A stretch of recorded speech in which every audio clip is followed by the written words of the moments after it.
Aí, Paulo, esse é o vendaval, meu irmão. E o vendaval, quando chega chegando.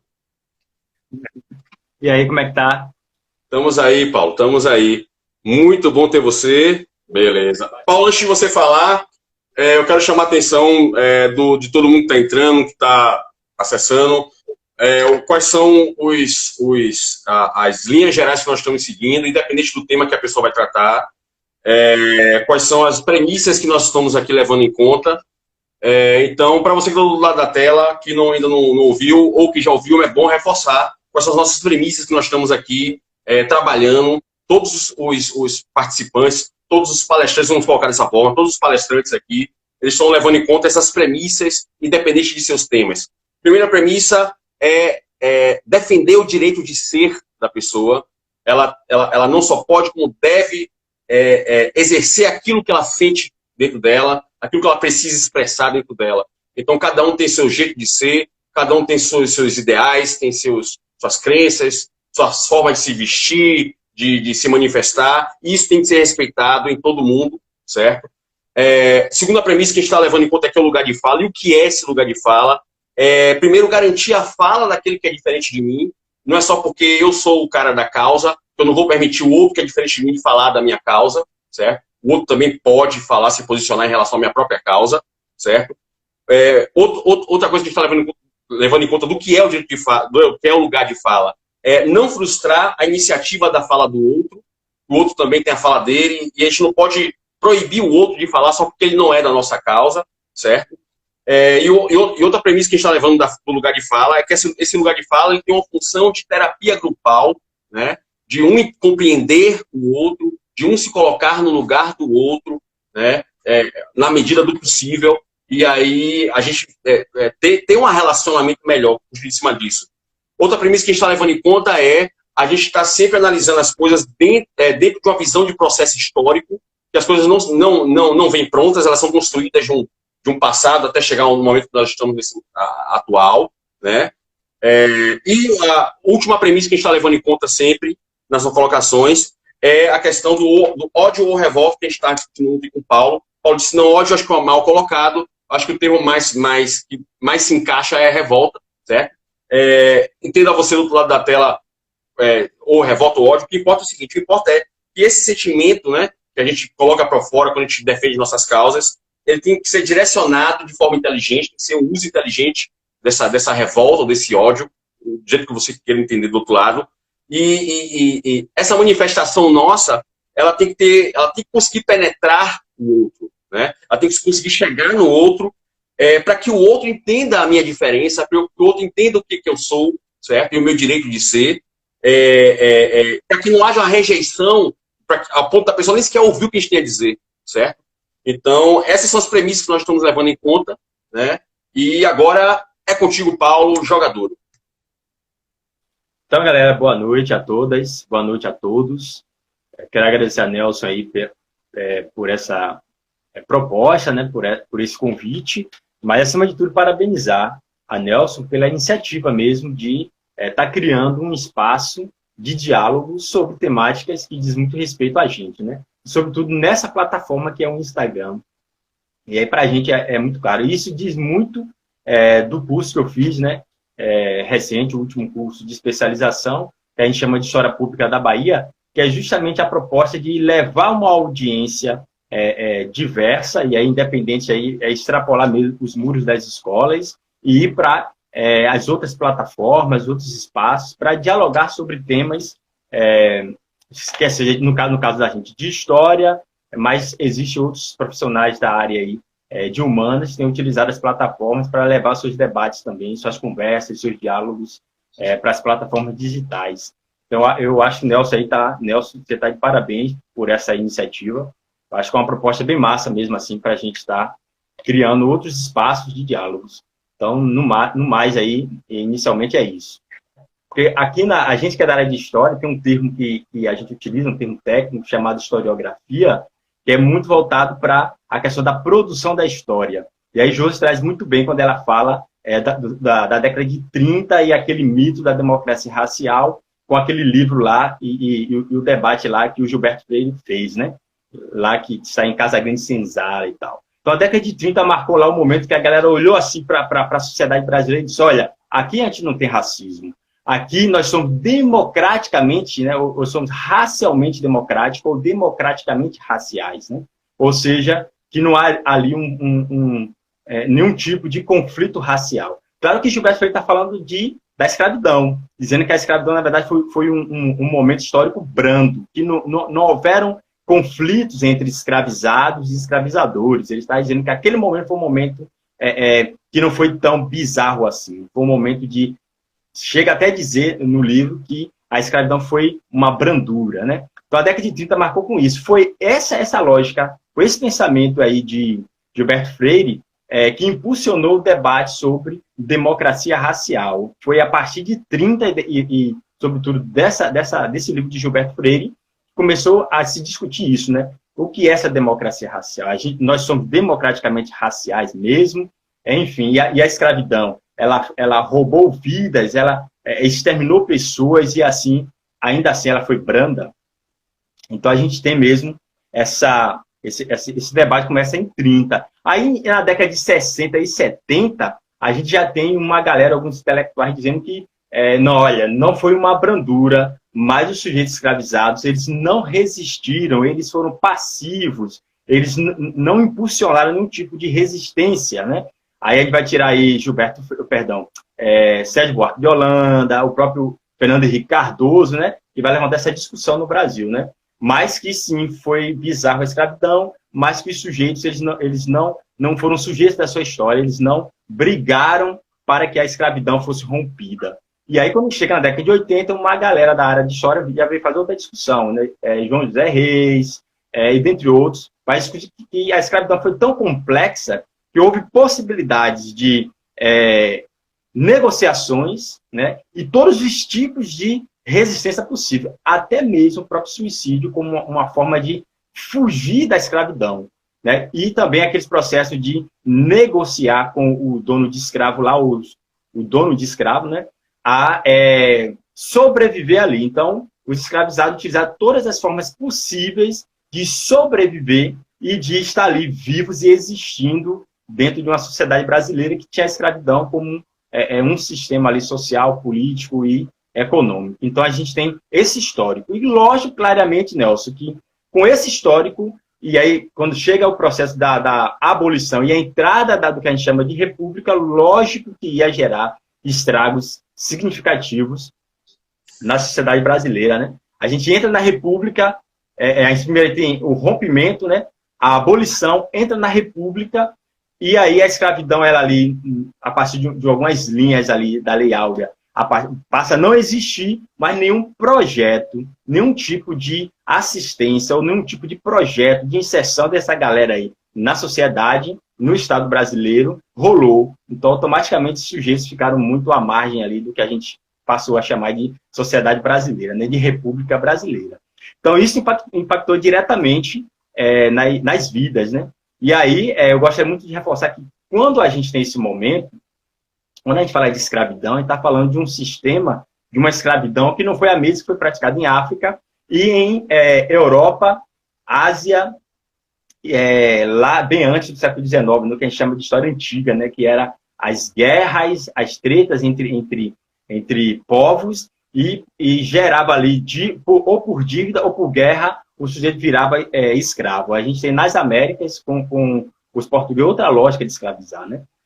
Aí sim, com a participação da Igreja Católica, com o século XIX, com as pseudociências do século XIX, que vai dizer que os sujeitos africanos, os negros, eles não eram sujeitos, digamos assim, de boa índole, que eram, na verdade, tinham tendência ao crime, à violência, e aí José trouxe bacana, que foi o exemplo de Lombroso, né? E aí a teoria dele lá, né? E aqui no Brasil, aqui especificamente na Bahia, a gente teve o Nina Rodrigues reproduzindo essa ideia de que sujeitos ele eram tinha tendência à violência, tendência ao crime, né? Ao ponto de alguns cientistas ou pseudocientistas da época tentar provar isso no próprio crânio dos sujeitos negros, né? Aqui na Bahia, quem representa essa lógica é o Nina Rodrigues. Bom, mas esses sujeitos, em algum momento, teriam que revidar, né? Em algum momento, eles teriam que se impulsionar. E a gente teve exemplos magníficos, aí já entrando no que eu estou me propondo a falar, que é como a arte e a cultura, ela passa a ser um instrumento mesmo de dizer não à escravidão, dizer não aos resquícios da escravidão na República, que é o racismo e o preconceito racial. E aí, um exemplo bem bacana, assim, três exemplos bem bacanas que eu gostaria de falar é, primeiro, o próprio Luiz Gama, que já no século XIX, em plena escravidão, já estava escrevendo poesia, fazendo lá as críticas à escravidão, né? Inclusive uma poesia magnífica, que ele vai falar, vai questionar um termo que na época era o termo utilizado para falar de negros, né? Que é o termo bode, condicionando o sujeito africano escravizado, o sujeito negro ali na sociedade brasileira, a um animal. Então a gente começa a perceber que nesse período do século XIX, sobretudo, a gente tem um pensamento que vai animalizar os sujeitos negros, vai condicionar ele a animal, a bode. E aí a gente tem a própria teoria, inclusive defendida pela Igreja Católica do período, de que o sujeito negro é um sujeito sem alma. Se ele é um sujeito sem alma, se ele é um animal, se ele é um bode, ele não é ser humano. Então, se eles começam a vender uma ideia de que esses sujeitos não são seres humanos, automaticamente esses sujeitos não vão estar em condição de cidadão. Ele passa a não ser visto, ele não é visto como cidadão, ele é coisa, ele é animal. E aí imagine, mais de 300 anos com essa lógica, com esse sistema de escravidão no Brasil, lógico que os impactos na sociedade brasileira iam ser bizarros, né? Ia ser bizarros. E aí em 30, que Josi fala que na década de 30 começam a esconder um pouco mais essa realidade, e aí surge Gilberto Freire e outros dizendo que não, a escravidão não foi tão perversa assim, certo? Então, é esse contexto que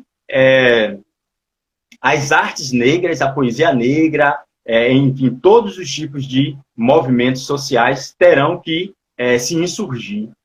Nesse caso de Luiz Gama, no século XIX, já fazendo poesia, falando de escravidão, falando de liberdade. A gente tem lá no Maranhão a Maria Firmina também, que já estava, inclusive, escrevendo sobre,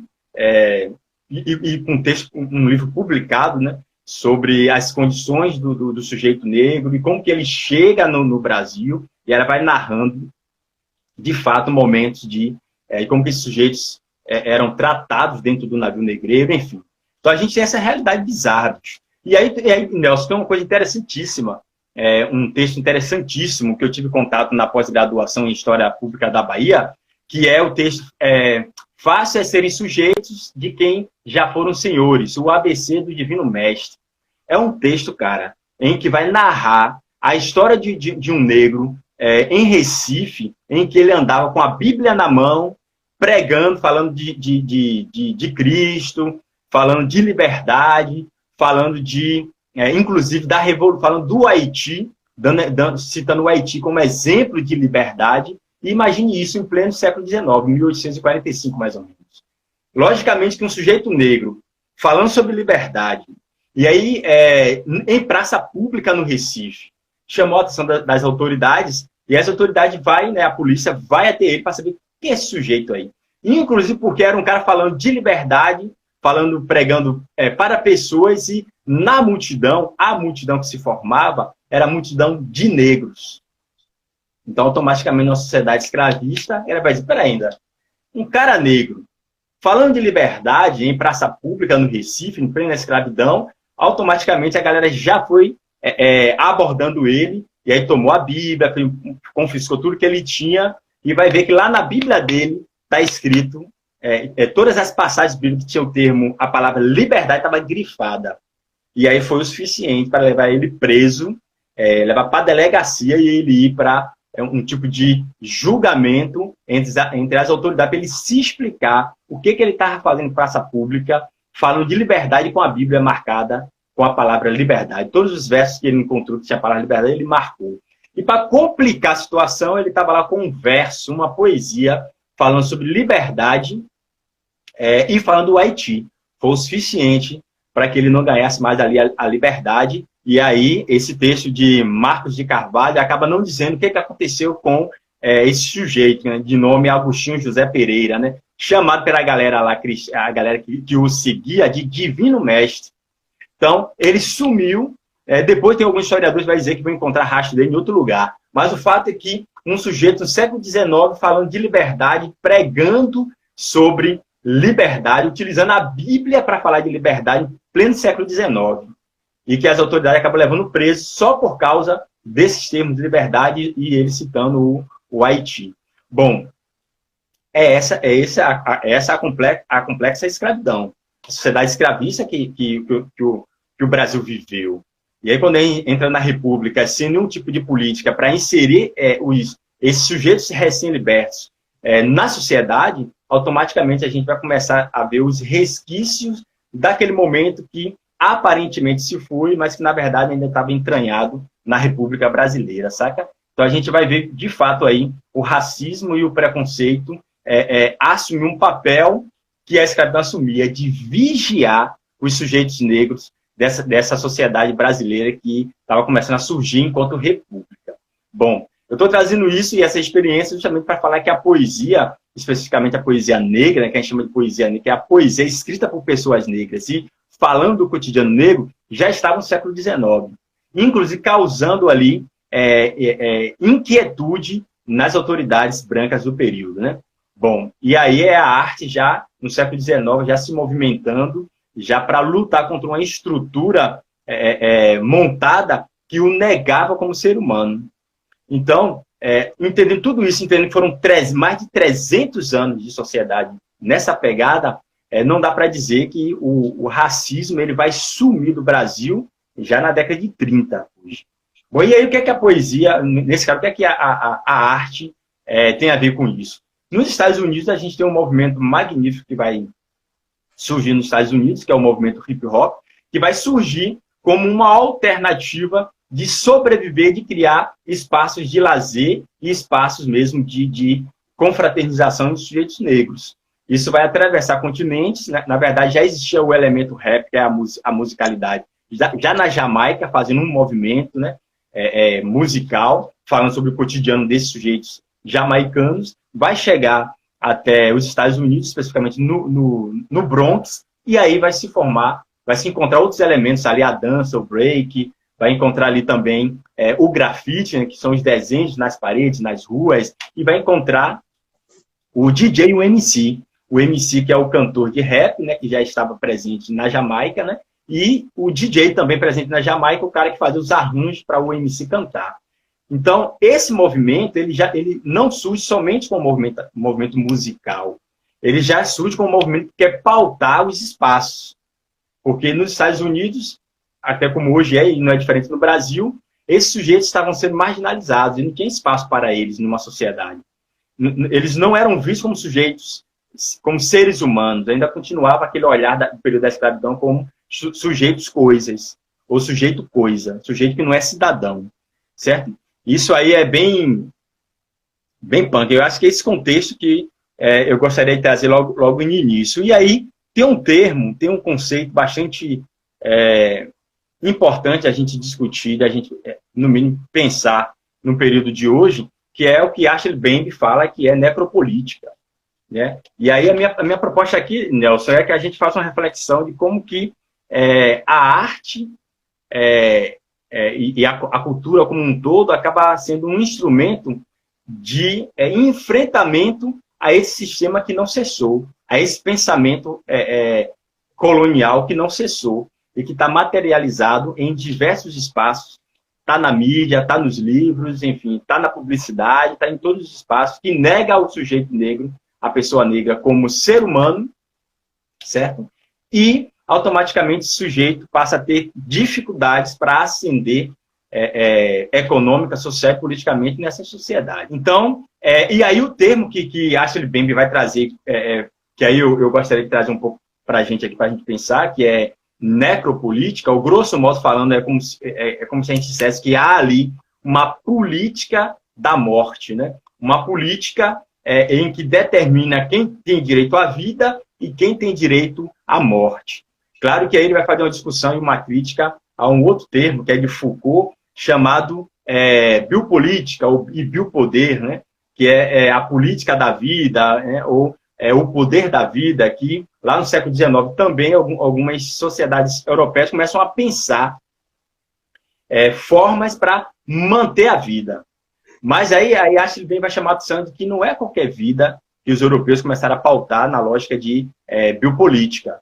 É uma vida específica. E ele vai dizer que o próprio Estado, dialogando com essa lógica de biopolítica, vai também implementar uma lógica de necropolítica, que é a política da morte. E o que seria isso? Aí tem uma fala de Bembe aqui que eu trago. Ele diz o seguinte, que o racismo é, acima de tudo, uma tecnologia destinada a permitir o exercício do biopoder, aquele velho direito soberano de morte. Na economia do biopoder, a função do racismo é regular a distribuição da morte. Ele vai dizer que o racismo é justamente o elemento, dentro de uma lógica política, que vai dizer quem vive e quem morre. Ou seja, aí a gente falando agora do Brasil no momento atual, o que seria uma necropolítica, por exemplo, no cenário brasileiro? A necropolítica, a gente pode dizer que pode ser uma política de segurança pública ou uma política de saúde pública. Porque se eu, Estado, não implemento uma política de saúde pública para atender as pessoas pobres que não são endinheiradas para poder pagar um plano de saúde, etc., eu estou automaticamente negando a essas pessoas o direito à vida, o direito à saúde de qualidade. E se eu implemento uma política, que é uma política de segurança pública, em que eu não busco moldá-la aos tempos atuais, eu reproduzo uma lógica de policiamento, que parece que aí é o que Zarconi também fala, né? que é um policial civil, que defende a ideia de que o modelo que a gente tem de polícia é um modelo defasado, é um modelo que não tem dado certo, não precisa urgentemente pensar uma lógica diferente, que é um modelo de segurança pública e de polícia que empurra o policial para as comunidades periféricas, como se ele estivesse indo para um território inimigo, para um território estrangeiro. É como se ele estivesse indo para uma guerra, brigar com estrangeiros inimigos do Brasil, inimigo da cidade, do bairro próximo em que esse outro bairro faz parte. E aí ele vai com ânsia mesmo de dar resposta a uma cobrança do próprio Estado. E isso gera, como em todas as guerras, né, porque essa é uma lógica de guerra, isso vai gerar mortes, porque vai ter justamente as quedas, ou digamos assim, as perdas, as baixas da guerra. E quando a gente vai para a estatística, a gente está falando que essa baixa são baixas pretas. São homens negros e mulheres negras que acabam sendo vistos como inimigos ou como sujeitos não humanos, que é esse conceito que eu falei lá no século XIX, que qualifica lá o sujeito, ou desqualifica o sujeito negro e coloca ele em condição de não humano. E aí perceba como que a lógica de política, de Estado, ele pode adentrar nossas comunidades olhando para a gente como não humanos. Então, aí por isso que eu chamo a atenção de que esse modelo de polícia que a gente tem, de segurança pública que a gente tem, é um modelo que ainda não se desgarrou, não se desprendeu do período da escravidão, de olhar para os sujeitos negros como sujeitos não humanos, ou como a própria escravidão e a pseudociência de Lombroso, sujeito criminoso. Parece que o que ronda nesse modelo de segurança pública é sempre que o criminoso é sempre o cara de pele preta, é sempre o sujeito que está com roupa de ciclone, é sempre o sujeito que está com a calça folgada, o cabelo endredado, o cabelo trançado, né? O sujeito mesmo negro e que carrega uma estética e uma característica, um fenótipo que não é de cidadão de bem, que não é de sujeito do bem. E aí, automaticamente, não tem como a polícia não ir com sede para as comunidades. Mas aí, não é só na segurança pública que esse pensamento ele circula. Eu já falei que é na lógica e no modelo de política pública de saúde ou saúde pública. A maior parte dos negros na saúde, que depende na verdade, a maior parte das pessoas que dependem da saúde pública são as pessoas negras no contexto brasileiro, né? Somos maioria de pessoas negras, automaticamente nós estamos nas piores estatísticas. Porém, a gente não está nas melhores estatísticas. Quando a gente fala que nós somos maioria populacional, a gente é maioria nas tragédias, mas a gente não é maioria nas benesses que o Estado ou que a sociedade brasileira produz. Então, não dá para dizer que não há o racismo no Brasil. Não dá para dizer que a sociedade brasileira foi construída de uma forma branda, que Gilberto Freire falava na década de 30, né? Então, a gente tem essa sociedade brasileira dos conflitos, né? Que não cessaram e que a gente não quer parar para discutir, não quer parar para pensar seriamente ao ponto de buscar formas de construir uma sociedade brasileira diferente. E aí eu acredito que a colega que vai vir depois de mim, né, Catarina, vai falar muito bem de como que esses sujeitos também, no caso dos policiais, são sujeitos que estão dentro de uma estrutura e dentro de uma instituição que também o oprime, que o empurra de qualquer jeito para o processo de combater o crime, né? E justamente nesse modelo de policiamento que não é investigativo, por exemplo, que empurra ele para as periferias, ele vai para lá, sendo forçado aí e a tratar as pessoas da forma que, muitas vezes, muitos dos policiais tratam. Eu acredito que ela vai tocar algo nesse assunto, de como que esses sujeitos também são sujeitos oprimidos dentro dessa instituição. Mas aí a gente tem que pensar formas, né? No caso da juventude negra, pensou formas dentro do campo da arte. Claro que tem outros campos aí de atuação que a juventude negra buscou, né? O campo político e tal, se posiciona politicamente, se filiando a partidos. Mas muitos de nós, como eu, como DJ Smoke, que estava nesse instante aí na live, como, enfim, muitos outros que vão utilizar a arte para justamente criar formas de sobreviver. E aí que é complicado. A gente é forçado a criar formas de sobreviver e não de viver. Parece que foi arrancado da gente o direito de vida. E é por isso que Bembe fala que essa lógica que é a necropolítica. Colocam a gente em situações e condições que parece que a gente não somos seres humanos e não temos direito à vida. E aí nos força a caminhar pela sociedade buscando brechas para sobreviver, ou seja, viver abaixo, né? Viver abaixo da lógica de vivência.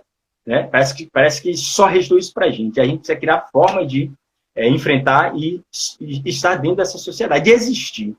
O hip hop é uma dessas ferramentas, né? Esse movimento cultural, artístico, político, social, que busca, com as letras de rap, com o grafite, com a dança, com a discotecagem, as rimas do MC, formas de dizer para a sociedade que ele não vai baixar a cabeça, que ele não vai aceitar essa necropolítica, que vai, inclusive, denunciar essa necropolítica, certo? Nas letras de rap e em outros elementos. A própria poesia negra, e para alguns, poesia periférica, poesia marginal, está à margem da sociedade, está nas periferias da sociedade, ou na periferia social, né? Sobrevivendo, mas também denunciando, dizendo, olha, nós estamos aqui, os nossos antepassados sofreram com aquele sistema, entrou a república, não nos deram condição de sermos seres humanos nessa lógica de república, continuaram olhando para a gente como animais, então, na primeira e segunda república, estamos na atualidade, e a galera ainda vê esses sujeitos como sujeitos não humanos. Enfim, e aí é muito complicado sobreviver nessa sociedade, né? E aí, quando a gente olha, toda a política de Estado é uma política que deveria dar assistência a esses sujeitos e acaba sendo a política da morte. É a política do hospital sem equipamento para atender, do hospital sem profissional, de qualquer que seja a área, para atender, não ter um suporte adequado, né? A gente tem as UPAs, mas quando a gente vai para as UPAs, não tem os equipamentos necessários para um atendimento qualitativo. Você vai para um posto de saúde, não tem lá o médico para criança. Aconteceu uma vez isso comigo, e eu fui com minha ex-companheira no médico, porque a filha dela perdeu a orelha, né? Rasgou a orelha, que o cachorro avançou em cima, e chega lá, não tem pediatra, não tem ninguém para atender. A gente fica, mas vai fazer o quê? Aí você vai ter que ir para o Ernesto Simões, lá pro lado da Liberdade, né? Perto do API, enfim, caixa d'água. Então, esse modelo de saúde é um modelo que mata. E aí a gente sabe muito bem que a estatística mostra que muitas pessoas morrem nos corredores de hospitais. E a maioria dessa galera é a galera preta, uma galera negra que está necessitando de um serviço público de saúde e não é bem recebida. Então, e aí tem um outro cara aqui no Brasil que vai falar algo parecido que o Bembe vai falar aí, que é o Abdias do Nascimento, que vai chamar de genocídio negro.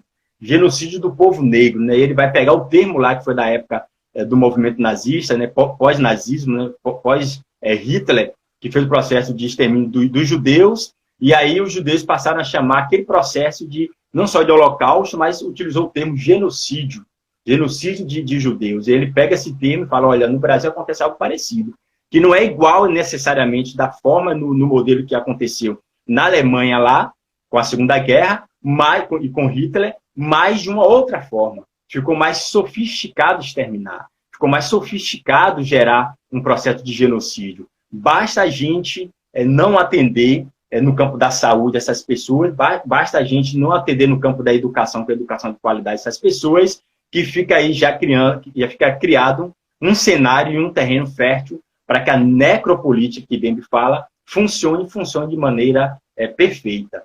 E aí a gente só tem como instrumentos de resistência e reeducação esses movimentos, essas estratégias através da arte. Hip hop, teatro de rua, né, a poesia marginal, ou a poesia periférica, ou nesse caso a poesia negra, quando fala de cotidiano negro, e são pessoas negras compondo essas poesias, que já está no século XIX lá, contestando a escravidão, e que continua até hoje ainda falando que precisam ser tratados como sujeitos gente, como seres humanos, como sujeitos cidadão, inclusive sujeitos que construíram esse país junto com as outras etnias. Então, é bizarro a forma como essa sociedade se fez, e que ainda se perpetua a lógica de dizer que alguns são cidadãos de bem, e outros não. Ou algumas áreas geográficas, alguns territórios geográficos dentro de uma cidade não tem crime, a outra tem. Então, aquela que tem, a gente precisa aí combater esse crime. E aí tem que ser uma lógica de guerra. E a gente não se preocupa com as baixas, pode aí descer o cacete. E o sujeito que está numa condição ali, por exemplo, de policial, ele acaba ele é forçado a ir com essa lógica, mesmo que ele não concorde com essa lógica, ele é empurrado para reproduzir essa lógica, e ele fica também entre a cruz e a espada. E muitas vezes ele está indo para uma comunidade que é dele, uma comunidade que é onde ele mora. E ele mora naquela comunidade, ele conhece pessoas ali, ele fala, caramba, um monte de gente como eu sou negro, tem um monte de gente como eu aqui, conheço fulano, conheço ciclano, mas aí, dependendo de como que esse modelo de segurança, o empurre, ele vai ser forçado a nem sequer tratar bem, ou nem olhar para um sujeito que ele conhece como alguém conhecido. Aquele sujeito ele vai ser abordado da mesma forma como qualquer outro sujeito, independente se ele é ou não cidadão de bem. Porque construiu-se uma lógica de que cidadão de bem é aquele das áreas ditas nobres. Cidadão do mal é sempre o sujeito que está nas periferias, e no contexto brasileiro a gente está falando do povo negro. Enfim, e aí, como eu falei, a estratégia que a gente tem são diversas, mas a arte, a pintura, a poesia, o hip hop têm sido as ferramentas principais de não só de resistir, mas principalmente de se reeducar. Eu dei um exemplo ontem na sua chamada da live, de que eu, como pessoa que morei no Bom Joá, eu fui aquela pessoa da esquina que estava sempre envolvida em briga. E aí, inclusive, é uma outra lógica que faz parte dessa lógica de necropolítica, que, de maneira bem subliminar, ensinaram para a gente que o cara que mora na outra rua não é pertencente ao meu território. E eu começo a olhar o cara também como inimigo. E aí bem me fala como é que funciona essa lógica. Que o Estado ele precisa criar uma lógica de, digamos assim, de sítio, né? Uma lógica de estado de exceção, e aí criar um inimigo ficcionário, um inimigo na ficção, para poder combater. Parece que a periferia é esse lugar dos inimigos. Que até a gente, quando está na periferia, a gente se olha como um inimigo do outro. Para quem é da minha geração, que viveu, sobretudo na minha área, no Bom Joá, Fazenda Grande do Retiro, São Caetano, a galera sabe quantas brigas, muitas pessoas já não morreram assim, que foi o cara da Gomé que passa pelo Bom Joá, escarreirado, tomando murro, escarreirado, tomando cacetada, e isso evolui para tiro. E como que isso também acontece no bairro da Paz, talvez em outros lugares, tenho certeza que isso ocorre. E como que essa lógica, inclusive, fez com que até mesmo o próprio Estado ele não precisa nem investir tanto mais, embora ele invista pesadamente no modelo de segurança pública para matar essa galera, que tem a gente mesmo se matando dentro das comunidades. Saca? Então, que sociedade complexa. Como é que a gente vai falar em democracia racial? É uma sociedade que criou o caos para o povo preto e criou uma imagem de povo preto sempre o inimigo. Das comunidades onde está o povo preto, sempre como comunidades, campos de guerra, e o Chá precisa ir lá conter a guerra ou ir lá guerrear com os sujeitos. E aí o que acontece? Muita dessa guerra vai para lá, e até quem não está envolvido com qualquer tipo de crime acaba sendo visto também como, no mínimo, suspeito. E a lógica bem tosca e bizarra é suspeito de quê?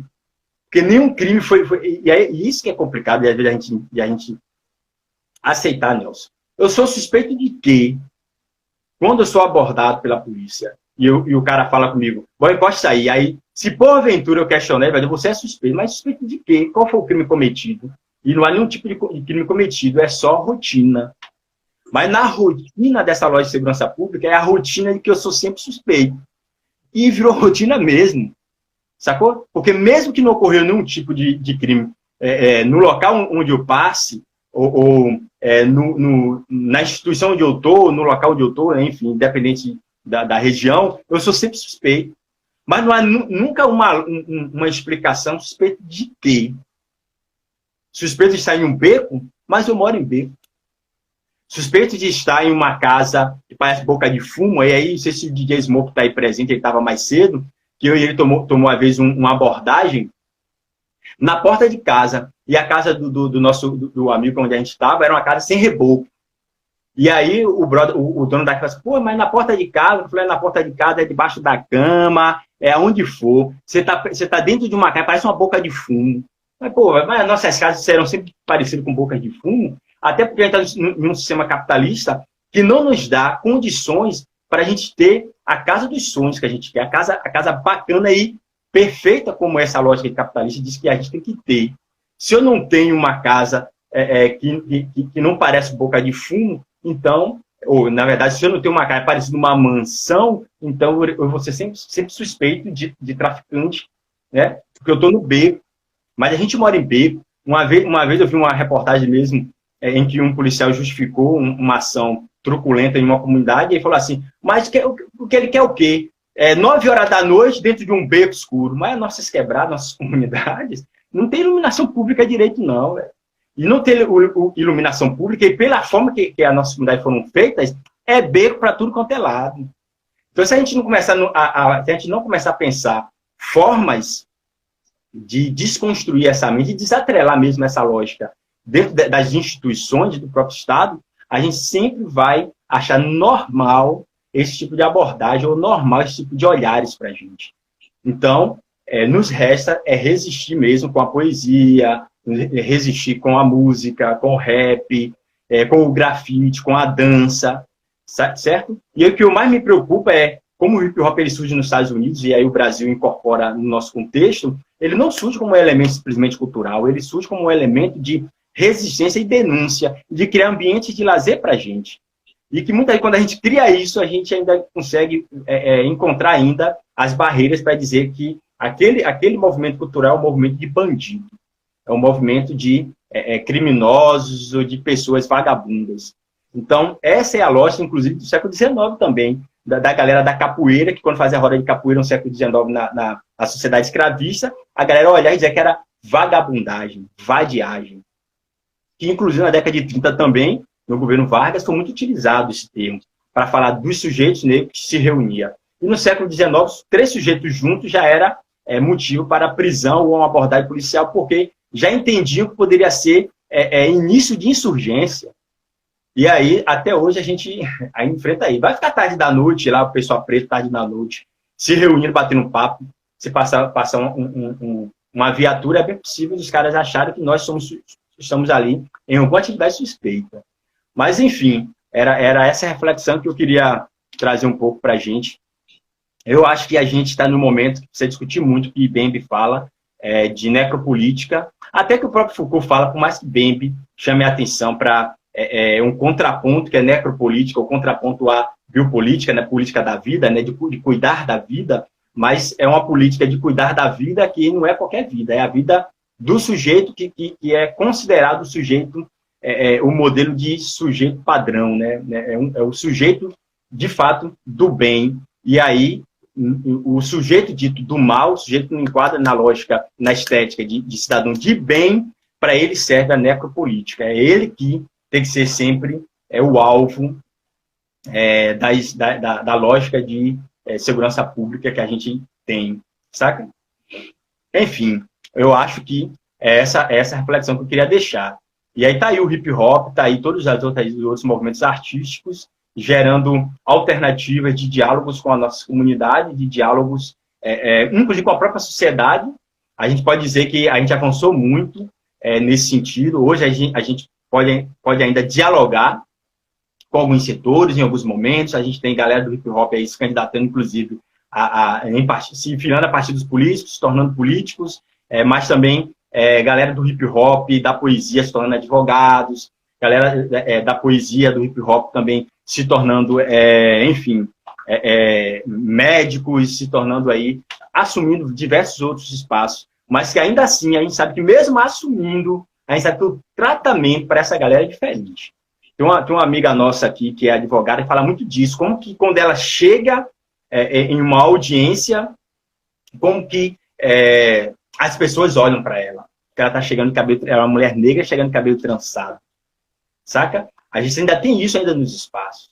Inclusive, por ela ser inclusive jovem também, uma jovem negra, quando ela chega nesses locais, as pessoas já abordam eles, não, a filha dos estagiários é ali. Ou então pergunta para ela, você é estagiária? Aqui é a filha dos advogados. E ela fala, mas eu sou advogada. E aí tem que argumentar para convencer o cara que ela é advogada e que ela está justamente na fila para resolver as questões do processo dela. Então a gente tem as instituições ainda que não se desprendeu dessa lógica. Saca? Enfim, eu acho que é isso.